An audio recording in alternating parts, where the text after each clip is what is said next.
January is Human Trafficking Awareness Month, and the safety of children and young adults is a growing concern. The Human Trafficking Hotline reports in 2017, more than 8,500 cases were reported in the United States. Our Riley Livingston talks with law enforcement about human trafficking and what you can do to stay safe. She joins us live in the studio with more. Riley?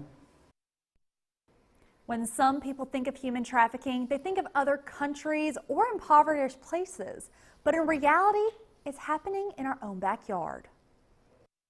From big cities to small towns, the threat of human trafficking is on the rise, and local law enforcement is on the lookout. Right now, it is a real big business in the United States. It's hard to believe that in a small place, but we actually have it happening in Mississippi. They estimate from 100,000 to 300,000 people a year are picked up, forced into either the sex trade, or people put them into work at young ages, and they prey on young people because they're easily persuaded. Teens and young adults are the most common victims in human trafficking cases, and many of those targeted are runaways. Once they run away and they get on the streets, you know, a child, the maturity level, they very easily can be drawn into something, and once they get there, they become trapped. Anytime we get an opportunity to speak at the schools around here, we try to impress upon them, look, things get bad at home or things get bad at school.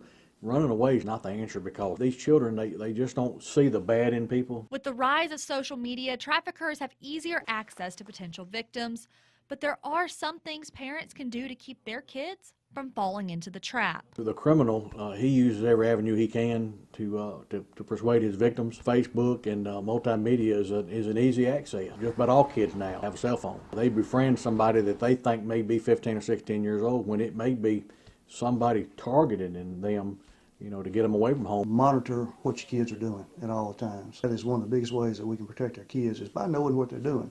They're going to say, well, you're getting into my business, you're getting into my life all the time, but as parents, that's what we're supposed to do. We're supposed to watch out for our kids and do everything we can to make sure that they remain safe. Parents aren't the only ones who need to be on guard. Clay County Sheriff Eddie Scott says it's important for his team to be trained to spot the signs of trafficking. They are always on the lookout, from traffic stops to everyday calls. As long as there's a demand for it, they're going to keep coming. It's upon us to do everything in our power to try to slow it down.